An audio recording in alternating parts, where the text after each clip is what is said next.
الصلاة والسلام علیکہ یا سیدی یا حبیب اللہ، الصلاة والسلام علیکہ یا سیدی یا نبی اللہ، وعلی آلک واصحابک یا سیدی یا نور اللہ، صلی اللہ تعالی علیہ وآلہ وسلم۔ نبی پاک صلی اللہ علیہ وآلہ وسلم کے پیارے اور مبارک ارشادات جو ہمارے لیے ہدایت کا سرچشمہ ہیں، ہمارے لیے مشعل راہ ہیں، وہ بیان ہو رہے ہیں۔ ترمذی شریف حدیث نمبر 2167، نبی پاک صلی اللہ علیہ وآلہ وسلم نے ارشاد فرمایا، ید اللہ علی الجماعہ، اللہ کا ہاتھ جماعت پر ہے۔ اللہ کا ہاتھ کس پر ہے؟ جماعت پر ہے۔ یہ طویل حدیث ہے۔ اس سے پہلے یہ مضمون ہے کہ نبی کریم علیہ السلام نے اپنے صحابہ سے ارشاد فرمایا تھا کہ تم اپنی امت سے فرمایا کہ تم ہمیشہ میری امت کی بڑی جماعت کے ساتھ رہنا۔ امت کی جہاں کثرت ہو، جہاں امت کے زیادہ لوگ جس مسئلہ پر، جس عقیدے پر، نظریے پر موجود ہوں، بڑی جماعت جس عقیدے پر ہو، تم بھی اسی بڑی جماعت کے ساتھ رہنا۔ یہ نبی کریم علیہ السلام نے فرمایا تھا۔ وجہ کیا ہے؟ فرمایا ید اللہ علی الجماعہ، اللہ کا جو رحمت والا ہاتھ ہے نا وہ جماعت کے اوپر ہے۔ اللہ کی رحمت کن کے اوپر ہے؟ جماعت کے اوپر ہے۔ اور اسی طرح ایک حدیث کل بھی بیان ہوئی تھی ابن ماجہ شریف کی، نبی کریم صلی اللہ علیہ وسلم نے ارشاد فرمایا، علیکم بالسواد الاعظم، تم پر بڑے گروہ کے ساتھ رہنا لازم ہے۔ تمہارے اوپر لازم ہے کہ امت کے کس گروپ کے ساتھ رہو؟ جو بڑا گروپ ہے اس کے ساتھ رہو۔ یہ تمہارے اوپر کیا ہے؟ لازم ہے۔ فرمایا کہ ایک حدیث میں اتبعوا، اتباع کرو کس کی؟ سواد اعظم کی۔ فرمایا من شذ شذ فی النار، جو بڑی جماعت سے الگ ہو گیا وہ جہنم میں گیا۔ میری امت کا جو بڑا گروپ ہوگا وہی اہل حق کا گروپ ہوگا، وہی حق پر ہوگا، وہی ہدایت پر ہوگا، اسی پر اللہ کی رحمت ہے، اسی پر اللہ کا ہاتھ ہے۔ تم پر لازم ہے میری امت کی بڑی جماعت کے ساتھ رہنا۔ جو اس سے الگ ہو گیا وہ کہاں گیا؟ جہنم میں گیا۔ یہ مشکوٰۃ شریف کے اندر حدیثیں موجود ہیں۔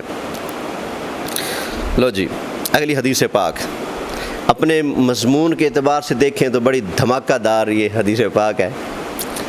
بڑے بڑے برج گریں گے، سمجھ آ گئی نا؟ ذرا سنیے گا۔ نبی کریم صلی اللہ علیہ وآلہ وسلم نے ارشاد فرمایا اکثر منافقی امتی قراؤہا، میری امت کے اکثر منافق اس کے قاری ہوں گے۔ کون ہے؟ اس امت میں جو اکثر منافق ہیں وہ کون ہے؟ کون ہے؟ تو انہوں کوئی قاری حدیث سنے سی؟ بولو بھائی، اس امت کے جو اکثر منافق ہیں وہ کون ہوں گے؟ ہاں جی، یہ نبی پاک صلی اللہ علیہ وآلہ وسلم کا فرمان ہے۔ وہ قاری غور کریں جو پلیٹ پر بک جاتے ہیں۔ سمجھ آ گئی نا؟ بے ایمان کے گھر سے ختم کی پلیٹ آئے تو بچھ جاتے ہیں۔ سمجھ آ گئی نا؟ ختم پہ بلا لیا، نہیں دیکھنا کون ہے، کیا ہے، کس عقیدے کا، کس لائن کا ہے، کس نظریے کا، کس مذہب کا ہے۔ بددین ہے، گمراہ ہے، صحابہ کو گالیاں دینے والا ہے، رسول اللہ کی شان میں کانٹے چبھونے والا ہے، زبان چلانے والا ہے۔ نہیں دیکھنا کون ہے، کیا ہے، بس جتھے دیکھنا چنگا چوکھا پڑھن کلام سوائی ہو ہے، جہاں دیکھا مال اچھا ہے، جہاں دیکھا پیسہ آ رہا ہے، کچھ نہ کچھ اربا ڈھیپ ہوتے۔ ٹھیک ہے نا؟ تو نبی کریم صلی اللہ علیہ وآلہ وسلم نے ارشاد فرمایا اکثر منافقی امتی قراؤہا، میری امت کے اکثر منافق کون ہیں؟ اس امت کے قاری۔ کون ہے؟ قاری۔ کئی مسئلے ایسے خام خواہ پیٹ کے بنائے ہوئے ہیں، یقین جانیں ہم سنی بریلوی مولویوں کو زیادہ مصیبت ہے۔ اپنی روزی روٹی کے لیے نا عوام کو بدھو بنایا ہے بعض چیزوں میں۔ سچا مسئلہ نہیں بتاتے، کیوں کہتے ہیں روزی روٹی کا مسئلہ ہے۔ میں نے اپنے ایک استاد سے پوچھا، میں کہ استاد یہ جڑی